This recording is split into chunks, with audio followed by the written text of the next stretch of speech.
ያዕቆብ መልእክት ምዕራፍ 5 ከቁጥር 1 እስከ 6 ባለው ክፍል ላይ ነው የምንቆየው።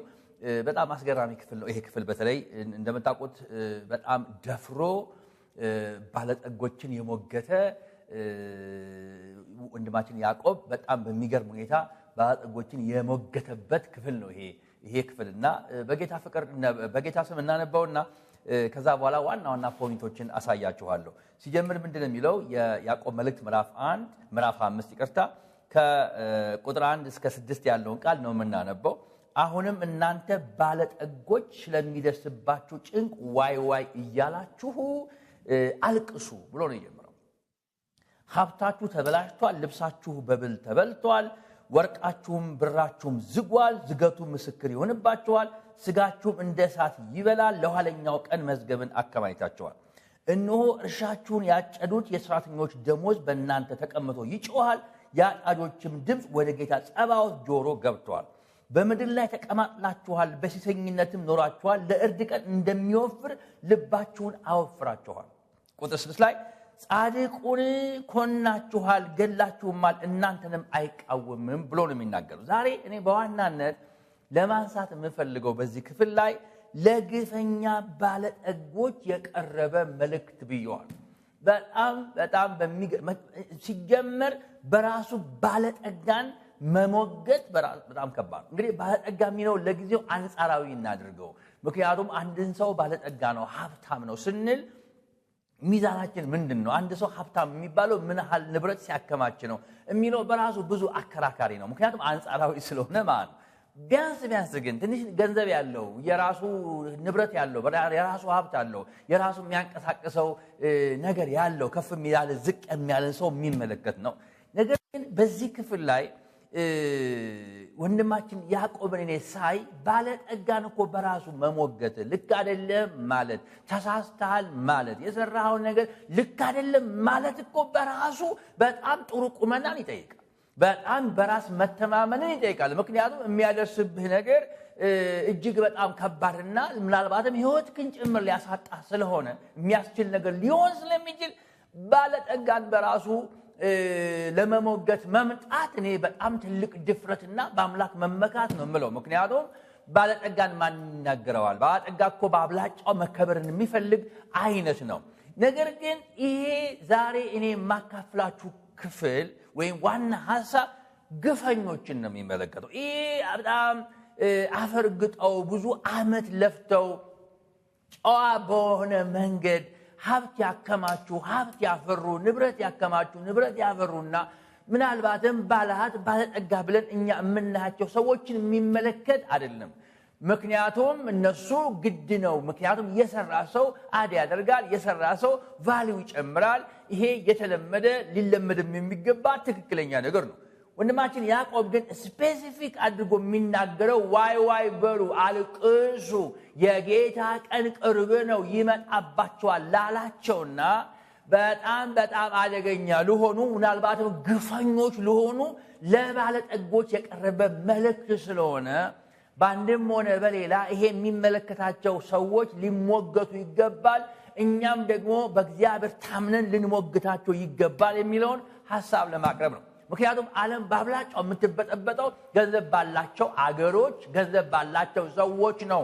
ድሆች ናቸው። እንደምታውቁ በጣም በብዙ የሚበጠበጡት አገር የምትታመሰው ነገሮች ኢቨን ፖለቲካው የሚተራመሰውና የሚታመሰው በአብላጫው ገንዘብ ባላቸው ግፈኛ ባለጠጎች ነው።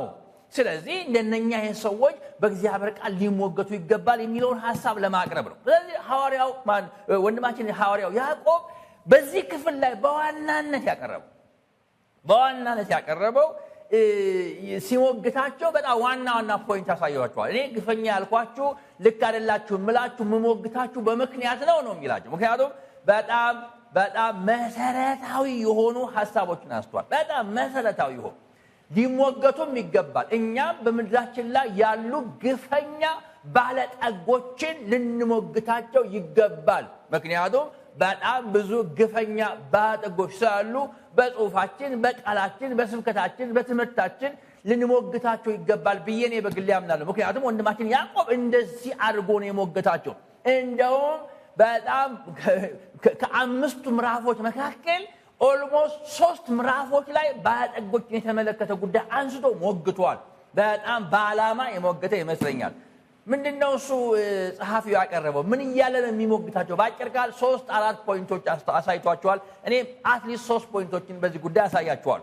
በዋናነት 3 መልእክቶችን ነው የሚያነሳው። ለእነኚህ ግፈኛ ባለጠጎች 3 መልእክቶችን ነው የሚያነሳው። የመጀመሪያው ሀብት ያፈራችሁት ቀምታችሁ ነው የሚላቸው። ይኸውላችሁ ወንድማችን ያዕቆብ አንዱ መሞገጃ ሐሳቡ ሀብት አፍርታችኋል፣ ባለጠጋ ተብላችኋል። ነገር ግን ባለጠጋ የሆናችሁት ሀብት ያፈራችሁት ቀምታችሁ ነው፣ ዘርፋችሁ ነው እንጂ ሰርታችሁ አይደለም። በደል ፈጽማችሁ ነው፣ ግፍ ፈጽማችሁ ነው፣ ቀምታችሁ ነው ሀብት ያፈራችሁት እንጂ ሰርታችሁ አይደለም። ወዮ ለእናንተ ይላችኋል። ምክንያቱም ቁጥር ምዕራፍ 5 ያዕቆብ ነው ያለነው። ቁጥር 4 ላይ በእናንተ ተቀምጦ የሰራተኞቻችሁ ድምፅ ወደ ጸባዖት ደርሷል። ባጭር ቃል በእናንተ ተቀምጦ የሚቀምታችኋል። የማን? የሰራተኞቻችሁን ደሞዝ አልከፈላችሁም፣ ግፍ ፈጸማችኋል ነው የሚላቸው። ባጭር ቃል ቀማኞች ናቸው፣ ግፈኞች ናቸው። ሀብት ያፈራችሁት አፍርታችሁም ከሆነ ቀምታችሁ ነው፣ አጭበርብራችሁ ነው፣ ሰራተኞቻችሁን ገላችሁ ነው፣ በነፃ አስረታችሁ ነው፣ ደሞዛቸውን ዘርፋችሁ ቀምታችሁ ነው የሆነ ነገር ያከማችኋችሁት ነው የሚላችሁ። አያችሁ፣ ሀብትን አፈራን ሰው ሲል ንጹህ ነው ወይ? ከግፍ የነፃ ነው ወይ? ግፍ አልሰራም ወይ? በትክክል ሰርቶ ነው ወይ የሚለውን የሚመልስ ነው። ቀምቶ ሀብት ያፈራ ባለጠጋ ራሱን ባለጠጋ አድርጎ ሊቆጥር ቢሞክር የሚሞግት አምላክ በጸባዖት የሰዎችን ድምፅ የሚሰማ ጌታ ይመጣበታል። ይመጣበታል። ወየውላችሁ፣ አልቅሱ። የሆነ ዛሬ ደስ ተሰኝተህ ተቀማጥለህ ሊሆን ይችላል የሚለው ነገር ግን የምታለቅስበት ነገር ይመጣል። የምታለቅስበት ጊዜ ሩቅ አይደለም፣ ጌታ ይመጣል። ስለዚህ የሚሞግታችሁ ለምን? ሀብት ያፈራችሁት ቀምታችሁ ነው። በእናንተ ዘንድ ተቀምቶ መቀማት፣ ቀሚ እየቀማ ሀብት ያከማቸ አንተ ሰው ሆይ አልቅስ ነው የሚለው። ይኸውላችሁ ሁልጊዜ ሀብት ሰው አፈራ የሚባለው እንዳልኳችሁ በጣም በጉልበቱ ጥሮ ግሮ ሰርቶ 1-2 ብሎ አጠራቅሞ በጣም በሚገርም ሁኔታ ሰው ሁሉ በሚያው መንገድ እንዴት ከታች ተነስቶ ላይ እንደወጣ በሚታይ መንገድ መሰላሉ እንዴት ያንን ረግጦ ላይ እንደደረሰ ጫፍ እንደደረሰ በሚታይ መልኩ ሀብት የሚያፈራ የተከበረ ሊከበርም የሚገባ ሀብቱን ሲያፈራ ግልጽ በሆነ መንገድ ያፈራ ሩሩ እንደ ቃሉ ባለጠጋ የተባለ ሰው ሊኖር ይችላል። ነገር ግን በያዕቆብ ዘመን የነበሩ ሰዎች ሀብት አፍርተዋል፣ ባለጠጎች ናቸው። ነገር ግን ግፈኞች ናቸው። በጣም ሲበዛ ግፈኞች ናቸው፣ ቀሚ ናቸው፣ ይቀማሉ። ምክንያቱም ቁጥር 4 ላይ እንዳልኳችሁ በእናንተ ዘንድ ተቀምጦ ስለሚል ቀምቶ ሀብት ያፈራ፣ ቀምቶ ንብረት ያፈራ፣ ቀምቶ ባለጠጋ የሆነ ቀምቶ ድሆችን ሰብሮ በጣም ድሆችን ሰብሮ የነሱን ንብረት ቀምቶ በአንድም ሆነ በሌላ የኢኮኖሚ ሳቦታጅ ሰርቶ የሆኑ ሰዎችን ገድሎ አዋርዶ አፈናቅሎ በሆነ መንገድ ላይ ደግሞ ዘርፎ ሀብት አፈራው ብሎ ራሱን አሳምሮ መምጣት ሲጀምር ወየውልህ አንተ ሰው። ምክንያቱም የግፈኞችን ቁጣ የግፈኞችን ግፍ የሚያይ ቁጣ የሚያወርድባቸው የድሆችን ድምፅ የተቀሙ ሰዎችን ድምፅ የሚሰማ በጸባዖት ያለ አምላክ የሚባል ኃያል ጌታ ያለ ስለሆነ አንድ ቀን ይወርድባችኋል። አንድ ቀን ይወርድባችኋል። ከዛስ ወዮ ትላላችሁ፣ አልቅሱ። ምክንያቱም ሀብት ያፈራችሁት ቀምታችሁ ነው የሚለው። ስለዚህ አንዳንድ ጊዜ በጣም በምን መንገድ እንደሆነ ሳታውቁ ምናልባትም ማታ ተኝታችሁ ጠዋት ስትነሱ ህንፃ ብቅለው ሀብት አፍርተው የሀብት ማማ ላይ ወጥተው የምታዩዋቸው ሰዎች አትጠራጠሩ። ምንም ኢንቨስቲጌሽን ምርመራ አያስፈልገውም። ቀምተው ነው፣ ዘርፈው ነው። ያውም ኬክ ዘረፉ፣ ከድሃው ዘርፈው ነው፣ አጭበርብረው ነው፣ ሳቦታጅ ሰርተው ነው፣ በሆነ ጉዳይ አንዱን ገለዋል። እንደዛ ነው ያደረጉት። ያዕቆብ ያስፈልጋል ዛሬ እነኚህን ግፈኛ ባለጠጎችን የሚሞግት በእግዚአብሔር ቃል ልክ አይደላችሁም የሚል የፍትህ አምላክ ከሰማይ አለ የሚል እንዶ ቀምታችሁ ነው ሀብት ያፈራችሁት የሚል ሰው ያስፈልጋል። ለዚህ ነው ወንድማችን ያዕቆብ ስፔሲፊክ እናንተ ባለጠጎች ሆይ ዋይ እያላችሁ አልቅሱ ስለሚመጣው ቁጣ። ምክንያቱም ሀብት ያፈራችሁት የድሆችን የሰራተኞችን ደሞዝ ቀምታችኋል። ቀምታችሁ ነው ሀብት ካከማቻችሁም ያከማታችሁት። ዘራፊዎች ናችሁ፣ ቀማኞች ናችሁ። እንደነኚህ አይነት ሰዎች ምድራችን ላይ ሲኖሩ ማህበረሰብ ይታመሳል፣ ሞት ይበዛል፣ መፈናቀል ይበዛል፣ ግፍ ይበዛል። የተወሰኑ ሰዎች ብቻ ሚራኮቱበት ምድር ትሆናለች። ማህበረሰብ በአደባባይ ይጎዳል። ስለዚህ በጣም ሰዎች ሀብት የሚያፈሩበት መንገድ በንጽህና እግዚአብሔርን በመፍራት በሚታይ መንገድ በሚመዘን መንገድ ማንም ሰው ይሄን ሰው እኮ አውቀዋለሁ ባለፉት 10-15 ዓመታት ይለፋ የነበረ ነው በመንደራችን ሀብት ያፈራው እንደዚህ አድርጎ ነው ብሎ ሰዎች በግልጽ በሚታይ ምንም ሀብት እኮ በጨለማ አታፈራው። በጨለማ ካፈራውም እንደዚህ ግፈኛ ነው ማለት ነው። ሀብት እኮ በጨለማ አይፈራው። እንዴት ተንቀላጥለህ ላይ እንደደረስክ እኮ ግልጽ እኮ ነው። ምንም ይታወቃል እኮ ስትመረቅ ይታወቃል። ዩኒቨርሲቲ ጆይን ስታደርግ ግራጁዌት ስታደርግ ስራ ስትቀጠር ቦታ ስትጀምር የመጀመሪያ ይታወቃል እኮ። እንዴት ተነስተ ማህበረሰብ እኮ ያውቃል። ከማህበረሰብ እኮ ልንሰወር እኮ አንችል። ማንም ሰው እኮ በአደባባይም ይመሰክራል። ይሄ ሀብት ከዚህ መጀመር ትዝ አይልህም? እዚህ አካባቢ እኮ እንዲህ ነበር ትዝ አይልህም? አሁን እኮ ይሄ እንጂ በቃ ይታወቃል። ማንም ሰው ሊያወራው ይችላል። ነገር ግን ምንም በማይወራበት ምክንያት ኦሎፌሰደን ድንገት በቅለ ከተገኘ አትጠራጠር፣ ዘርፈሃል። ከህሊናህ ጋር አትሟገት። ግፈኛ ባለጠጋ ነህ። ዘርፈ አጭበርብረ ሮንግዌ መተ ሳቦታይ ሰርተ ድንገት በቅለ ከፋል እንጂ ግፈኛ ነህ። ግፈኞችን ደግሞ ድሆች አይበቀሏቸው። ምን አቅም አላቸው? ግፈኞችን ደግሞ ምናልባት እነኛ አይበቀሏቸው። ምን አቅም አላቸው? አንተ ከነሱ ላይ ደርጅተህ ኬስ ሲነሳብህ በገንዘብ እያፈንክ አቅጣጫ አስተህ ሊሆን ይችላል። ግን በገንዘብ የማታስተው ኃያል በሰማይ በዙፋኑ ከፍ ያለ አምላክ ጌታ ኤልሻዳይ አዶናይ ጌታ ግን አለ ያዕቆብ እንበቀላቸዋለን አለም ያላቸው። እነሆ የግፈኞችን የድሆችን ድምፅ የሚሰማ በሰማይ አለ፣ እስከ ጸባዖት ደርሷል ድምፃችሁ፣ ይመጣል ጌታ፣ ያኔ ወየውላችሁ። ስለዚህ አልቅሱ ለራሳችሁ ነው የሚላቸው። ምክንያቱም በንጽህና ሀብትን የሚያፈራ ሰው በንጽህና ይኖራል፣ እድሜው ይለመልማል፣ የልጅ ልጅ ያል፣ በጣም ሰላማዊ ይሆናል። እሱ ከሞተ በኋላ ሌጌሲው አብሮ ይቀጥላል። የናከሌን ፈለግ እንከተል የሚሉ ሰዎች ይፈጥራሉ። ግፈኞች ግን ሲወድቁ ማንም አያዝንላቸውም። ግፈኞች ናቸው። እግዚአብሔር ድምፃችንን ሰማ፣ ጸሎታችንን ሰማ ተብለው የምስጋና ምክንያት የሆኑ እንደሆነ ነው እንጂ የሚራራላቸው የለም። ስለዚህ በዚህ ዓለም ላይ አንዳንድ ሰው ሀብት የሚያፈራው በግፍ ነው። በግፍ ገሎ ነው፣ ቀምቶ ነው፣ ዘርፎ ነው፣ በጣም ብዙ ወንጀል ሰርቶ ነው። እነሆ በላው ቢል ገንዘብ ያገኘው ቢል የጣም ሞዴል መኪና ነዳው ቢል ዘርፎ አጭበርብሮ ነው። ለዚህ ወንድማችን ያዕቆብ ግልጽ በሆነ መንገድ ሀብት ያፈራችሁት ቀምታችሁ ነው። ምክንያቱም በእናንተ ዘንድ ተቀምቶ የድሆች ገንዘብ ወደ እግዚአብሔር ወደ ጸባዖት ደርሷል የሚላቸው አንዱ የሚያሳያቸው ክፍል እሱ። በጣም የሚገርመው ነገር ሁለተኛም ጨምሮላቸዋል። በጣም አደገኛ። ምክንያቱም ሁለተኛ ሲጨምርላቸው የነኚህ ግፈኛ ባለጠጎችን ባህሪ ሲያብራራ መዝረፍ ብቻ መሰለ። በጣም ድሆችን መዝረፍ፣ እያሰሩ ደሞዝ አልከፍልም ማለት፣ ዘርፎ ሀብት ማፍራት ብቻ መሰለ የነኚህ ግፈኛ ባለጠጎች ባህሪ። ሌላም ባህሪ አላቸው። ግፈኛ ባለጠጋ ዘርፎ ሀብት ያፈራ፣ ነቅሎ ያፈራ፣ በቃ ቀምቶ ሀብት ያፈራ። ወንድማችን ያዕቆብ እንዳለው በእናንተ ዘንድ ተቀምቶ እንዳለ ቀምቶ ሀብት ያፈራ ባለጠጋ የተባለ ሰው ሌላም ባህሪ አለው ነው የሚላቸው። ምን? የሚናገራችሁን አካል በሙሉ በጉልበት ጸጥ አድርጋችኋል ነው የሚለው።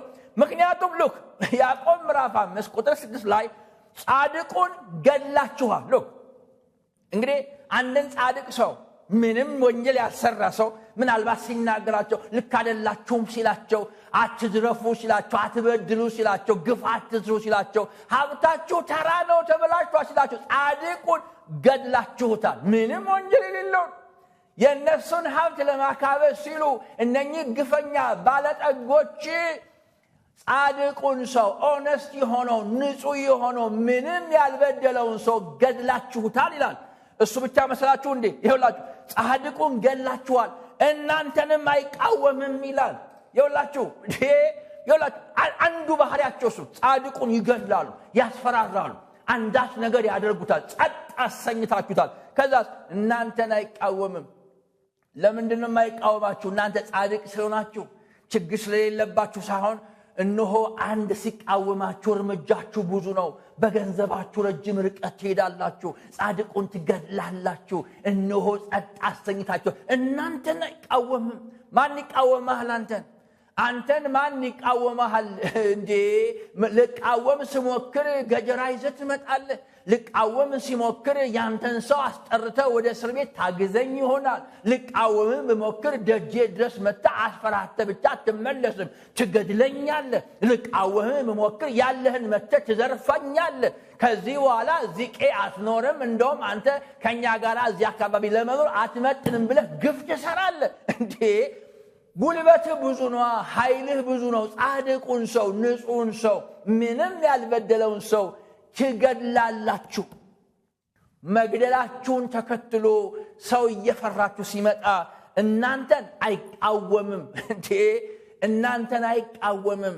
ዝም ታሰኙታላችሁ በጉልበታችሁ ብዛት በሀብታችሁ ብዛት ረጅም እጅ ስላላችሁ ምንም እንዳይነገራችሁ ማንም ሰው ምንም እንዳይል ሁሉንም ተዘጋጋላችሁ ሊናገራችሁ የሚሞክርን ሰው ደግሞ ትገላላችሁ ታፈናቅላላችሁ በጣም ብዙ ወንጀል ትሰራላችሁ ወንድማችን ያዕቆብ የሚናገረው እነሱን ነው ወንድማችን ያዕቆብ የሚናገረው እናንተ ግፈኛ ባለጠጎች ሆይ ሀብት ያፈራችሁት ሰርታችሁ አይደለም በግፍ ነው ሀብት ያፈራችሁት በግፍ ነው ምክንያቱም ምንሆ በእናንተ ዘንድ ተቀምጦ በእግዚአብሔር ዘንድ እየጮኸ እስከ ጸባዖት ደርሷል ሀብት ያፈራችሁት ቀምታችሁ ነው ሰርታችሁ አይደለም በጉልበታችሁ አይደለም ጠራችሁ ግራችሁ አይደለም ማንም ሊሰራ ማይወድ አይብላ በሚለው መርህ መሰረት አይደለም ይሄንን ሀብት በሳምንት ውስጥ ያፈራችሁትና ወደ ሚሊዮነርነት የተቀየራችሁት ባጭር ቃል ቀምተክ ነው ዘርፈክ ነው ግፈኛ ባጠጋነ አያችሁ እንደሌሎቹ ሰርተው ጥረው በአመታት መካከል ቫልዩ አድ ያደረጉ እንዳፈሩት አይነት ንጹህ ባጠጎችም አይደለም አንተ ሀብት ያፈራው እንሆ ቀምተክ ነው ካለ በኋላ በጣም የሚገርመው ጻድቁን ትገላላችሁ እናንተንም አይቃወምም ለምን በቃ አቅም የለውም ጉልበት የለውም ጸጥ አሰኛችሁታ ቢናገር የሚደርስበትን እያሰበ ወንጀል በአደባባይ እየሰራችሁ ግፋችሁን እያየ ዝም አያችሁ እኔ ብዬ ሊሆን ይችላል ያ ብሎ ሊሆን ይችላል እነሱ አድርገው ሊሆን ይችላል ዝም ማይል ጽዋው ሲሞላ የሚመጣ ኃያል አምላክ ግን እንዳለ ነግራችኋለሁ እንዴ እንደዛ አይሆንም ያው ጽዋው ሲሞላ ያዝረከርከሃል ከነ ሀብት ትፈጫለህ ትበተናል ከነ ግፍ ሀብት ምንም እንደማይሆን አድርገ በሽተኛ ትሆናለህ ወደ ያልጋ ተወርቃል ያኔ ወዮ ትላለህ ስለዚህ ወንድማችን ያዕቆብ የሚለው አልቅሱ ወዮ ብላችሁ አልቅሱ ጌታ ይመጣል ምክንያቱም ግፍን የሰሩ ቀምተው ሀብት ያፈሩ ሰዎችን የሚበቀል ጌታ ነገ ሲመጣ ወዮ ትላላችሁና ከሆዲው ንስሐ ግቡ ምክንያቱም ሀብት ያፈራችሁት ቀምታችሁ ነው በዚህ ብቻ መሳይ ተመለሰው እንደዛ እኮ ብቻ አይደለም ያለው እነሆ ጻድቁን ትገላለህ አንተ እኮ ራስ ግፈኛ እኮ ሀብት ያፈራው እኮ ቀምተ ነው ደግሞ ብሶ ካንተ ጻድቁን ሰው ኢኖሰንት የሆነውን ሰው ንጹህን ሰው ምንም የሌለበትን ሰው ምናልባት ለምን ይሄን አለ ብለ መልካ አስጠላኝ ብለ ልክ አይደለህም ብለ ገደልከው ከዛ ጸጥ አሰኘው አንተንም አይናገርም አያችሁ ሰው በባህሪው ኢንሰኪውርድ ሲሆን አቅም ሲያጣ ጉልበት ሲያጣ ወንጀሉን እኮ ያያየው ግፍን እየተመለከተ ነው በጣም በአደባባይ ማን አለብኝ በሚል መንፈስ ተሞልተ የምታደርገውን ነገር እኮ እያየ እኮ ነው ሞገደኛ መሆንክን እየተመለከተ ነው እኮ ሀብት አለኝ ንብረት አለኝ እያልክ እያየ የምታደርገውን የምትናገረውን የምትሰጠውን ሁሉ አስተያየት እየሰማ ዝም ፈርቶክ ነው እንሆ በጣም ፈርቶክ ቢናገር እንዳለ መጽሐፉ ትገድለዋል ታስገድለዋል ታፈናቅለዋል ታባረዋል አረ ያለውንም ተቀማል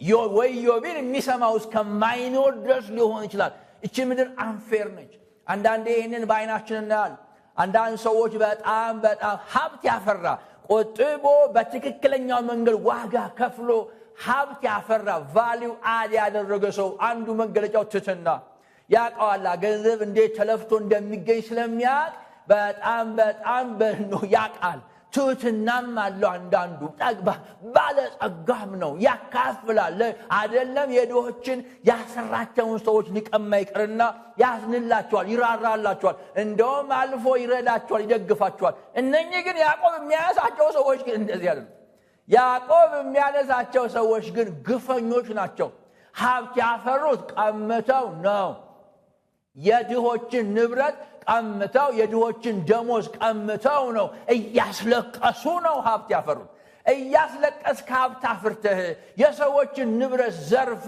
ተወበለው ይያል ደግሞ ሊናገር የሞከረውን ደግሞ ኢኖሰንት ሰው እየገደልክ ጸጥ እያሰኘህ ደግሞ ያፈራው ንብረት እንደ ንብረት ቆርጠህ ቦስ ማድረግ የለብህም ዛሬ ግን የምነግራችሁ እሱን አይደለም አንዱ በዋናነት ማንሳት እንፈልገው በግፍ ሀብት አፈራህ አይደል ግፍ ሰርተህ ሳቦታይ ሰርተ ቀምተ አጭበርብረ ዘርፈ ሀብት አፈራህ አይደል ያሰራሃቸውን እንኳን ሰዎች ሳይቀር ደሞዛቸውን ቀምተ ሀብት አፈራው አልክ አይደል አንተ ባለጠጋ ሰው እነሆ ዋይ የምትልበት ዘመን ይመጣል ለምን ጻድቁ ተነስቶ አንተን ሊፋለም የሆነ አቅም ያለው አንተ ነው አይደለም አምላክ የሚባል አለ ጌታ የሚባል አለ ኃያል የሚባል አለ ነገስታትን የሚያዋርድ ከዙፋናቸው የሚያነሳ ሀብት አለን የሚሉ ሰዎችን ወደ ረሃብ ተርታ የሚጨምር ደግሞ የተጠቃውን የሚያድን ከአመድና ከትቢያ የሚያነሳ ጌታ በዙፋኑ ላይ ስላለ እሱ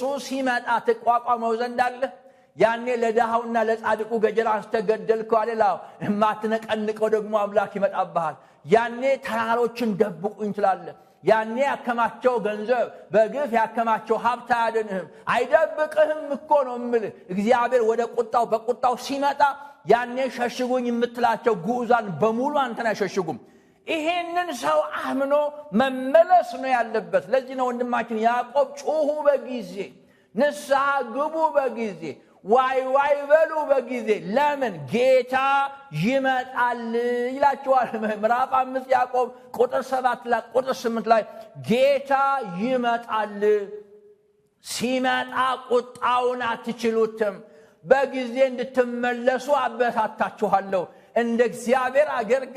እንደ እግዚአብሔር አገልጋይ ዛሬ እውነት ላይ ቆሜ ሞግታችኋለሁ ልንገራችሁ እናንተ ባለጠጎች ሆይ ሀብት ያፈራችሁት ቀምታችሁ ነው የድሆችን ገንዘብ ቀምቶ ሀብት ያፈራ ሰው ይፈር ያልቅስ ይሄን ብቻ አይደለም ጻድቁን ገደላችሁት ጻድቁን ኢኖሰንቱን ሰው ገደልከው አይደል ደሃ ነው ብላ አፈናቀልከው አይደል ንብረቱን ዘረፍከው አይደል በጣም ተጣጥሮ ያገኘውን ጉዳይ ማን አለብኝ ብለህ ጨፈለከው አይደል ዝም አሰኝህ አይደል አሁን ዛሬ ማንንም አይናገርህ ማለት መንገዱ ሞልተ ትገባለህ ትወጣለህ አይደል የሚነካ የለም አይደል እንደዛ አትቀጥልም ወንድማችን ያዕቆብ ያለው እንደዛ አትቀጥልም ለምን ጌታ ይመጣል ነው ስለዚህ ግፈኛ የሆኑ ባለጠጎችን መጽሐፋችን በደንብ አድርጎ ነው የሚሞግተው በጣም ብዙዎችን በሚሞግትበት ሙግት ባለጠጋውንም ይሞግታል የኛ መጽሐፍ ቅዱስ ለምን እግዚአብሔር የፍትህ አምላክ ነው አምላካችን የፍትህ አምላክ ነው ስለዚህ ወንድማችን ያዕቆብ በጣም በሚገርም ሁኔታ እያሰዳ ያለው በዋናነት መልእክቶችን የሚነግራችሁ እናንተ ሰዎች ወይ ሀብት ያፈራችሁት ቀምታችሁ ነው ሀብት ያፈራችሁት ስለዚህ ዋይ በሉ ይላችኋል ሁለተኛ የሚናገራችሁን አካል በሙሉ በጉልበት ጸጥ አደረጋችሁት አይደል ይሄ ነው የግፋችሁ መገለጫ ይላችኋል በጣም የሚገርመው ሶስተኛ ግን ይጨምርላችኋል ምን ብሎ ይላችሁ ዘናፈታ ያላችሁ ይመስላችሁ እንጂ ለመታረድ እንደተዘጋጀ የተቀለበ ከብት ናችሁ ይላችኋል። በጣም የሚገርመው ቁጥር 5 ላይ ያነብላችኋል። ያዕቆብ ምዕራፍ 5 ቁጥር 5 ላይ በጣም የሚገርም ቃል ይናገራል። ምን ብሎ? በምድር ላይ ተቀማጥላችኋል። በቃ ዝም ብለህ አታየውም። ይሄ ይላችሁ እዚህ ጋር በግፍ ገንዘብ ሰብስበዋል። የሰራተኞቻቸውን ደሞዝ እንኳን ሳይቀር እየቀሙ የግፋቸው ብዛት የድሆችን ያሰሯቸውን ሰዎች ደሞዝ ሳይቀር እየቀሙ ነው ሀብት ያፈሩት። በጣም ቀማኞች ናቸው። እነሱን ሊቃወም ወይም ሊቀናቀን የሚፈልግ የትኛውንም ጻድቁን ሰው ይገላሉ። ተፎካካሪ መስሎ ዳጥጋባቸው የጠጋን ሰው ይገላሉ፣ ጸጥ ያሰኛሉ። ምክንያቱም ዝም አሰኝታችኋል፣ ማንም አይቃወማችሁም ስለሚላቸው። ዛሬና ከዛ በኋላ በጣም ጻድቁን ኮንናችኋል። በጣም የሚገርመው ነገር ጻድቁን ኮንናችኋል፣ ገላችሁባ። በምድር ላይ ተቀማጥላችኋል፣ በሴሰኝነትም ኖራችኋል። ለእርድ ቀን እንደሚያወፍር ልባችሁን አወፍራችኋል የሚላችሁ። በቃ ጥግብ ብለዋል፣ ልባችሁ ወፍረዋል። ነገር ግን ለእርድ ቀን ነው የምትዘጋጁት ይላችኋል። በጣም የሚገርመው ነገር ለእርድ ነው የምትዘጋጁት፣ በጣም ለእርድ ነው የምትዘጋጁት ይላችኋል። አንተ ባለጠጋ ነው፣ ለእርድ እየተዘጋጀ ነው። ተቀማጥሏል። በእነሱ ቋንቋ እየተዝናና ነው የሚሉት። ወንድማችን ያዕቆብ ግን ተቀማጥላችኋል፣ በጣም በሴሰኝነት ኖራችኋል፣ ሴሰኞች ናችሁ። በቃ ሀብት በግፍ አግኝታችኋል። ጉልበታችሁ የለበትም፣ ጥረታችሁ የለበትም፣ መጋር የለበትም፣ ዋጋ መክፈል የለበትም። ሞሎፍ የሰደን የበቀለ ሀብት ነው። ገፍተን ምንድነው በግፍ ያገኘው ነው፣ ቀምተክ ነው፣ ዘርፈክ ነው። የጻድቁ ደም አንተ ላይ እየጮኸ ሀብት አፍርተሃል፣ አይታወቅም። በጣም ተቀማጥለሃል። በሴሰኝነት ነው የምትኖሩ፣ ሴሰኞች ናችሁ። ትዳራችሁን የምታከብሩ አይደላችሁም። በየመንደሩ በየመጠጥ ቤቱ በየመሸታ ቤቱ የሚነጋው በእናንተ ላይ ነው። ሴሰኞች ናችሁ። በጣም ተቀማጥላችሁ አይደላሁ። የመቀማጥላችሁ ብዛት በጣም ኦድ የሆነ ሊደረግ የማይችል በድሆች ማህበረሰብ ውስጥ እየኖርክ የሆነ ኦድ ነገር ለማድረግ አማረ አይደል? አዎ አንተ ሰው ለእርድ ቀን እንደተዘጋጀ ነው የሚለው። ለእርድ ቀን የሚዘጋጅ የሚቀለብ አንዳች ነገር ታያለ። በጣም ምንም ቢወፍር አማረበት ብትል ለእርድ ነው። ባጭር ቃል የፈለገው ሺህ ብትቀልበው ለእርድ ነው፣ የሚታረድ ነው እንጂ ዝም ብለህ የሚኖር በቃ አማረበት። አዎ የቀለብከው ነገር በጣም ወፈረ፣ አማረ፣ ድንቡሽቡሻል፣ አይኗበጠ፣ ስብቋጠረ፣ አይገባኝም። ለምን? ለእርድ ነው። እንደዚህ ናችሁ ነው የሚላቸው። እንደዚህ ናቸው እናንተ። ለእርድ ቀን ራሱን የሚያዘጋጅ ባለጠጋ፣ የሚቀማጠል በሴሰኝነት የኖረ አንድ ቀን ግን ጥግ ትይዛል።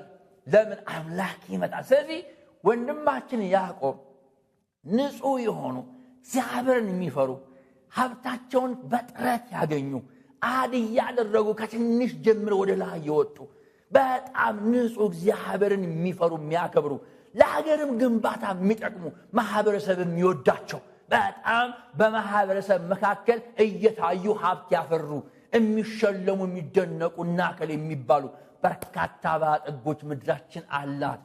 የዛኑ ያህል ደግሞ ግፈኞች አሉ፣ በጣም ግፈኞች። ምን የነኚህ ሰዎች ግፍ ደግሞ ስታዩት ግፋቸው ከባድ ነው። ሀብት ያፈሩት ቀምተው ነው። ይሄ ብቻ ሳይሆን ጻድቁን ይገላሉ፣ ዝም ያሰኛሉ። ማንም ሰው የሚከራከራቸውን ሰው ዝም ያሰኛሉ በጉልበት። በጣም ዛሬ ተቀማጥለዋል፣ ሴሰኞች ናቸው። ነገር ግን ለእርድ ቀን እንደሚዘጋጁ ሰዎች ናቸው። ስለዚህ ምክሩ ያዕቆብ አንድ ነው፣ ንስሐ ግቡ። ጌታ ከላይ ይመጣል። ያኔ ቁጣውን አትችሉትም፣ መዝረክረክ ይይዛችኋል። ደብቁን የምትሏቸው ግዑዛን በሙሉ እናንተ ለመደበቅ አቅም የላቸውም። ያ ቀን ደርሶ ነው ከምትሰቃዩ አሁን ከወዲሁ ዋይ ዋይ በሉ፣ ንስሐ ግቡ እያለ ይመክራችኋል። እኔም እንደ እግዚአብሔር አገልጋይ በሀብታችሁን በግፍ የምታፈሩ ሰዎች፣ ጻድቁን የምታሳድዱና ጸጥ የምታሰኙ ሰዎች የእግዚአብሔር ቁጣ ሳይመጣባችሁ ንስሐ እንድትገቡ በዚህ አጋጣሚ ጥሪ ማቅረብ ፈልጋለሁ። እግዚአብሔር ዘመናችን ይባርክ። በክርስቶስ ኢየሱስ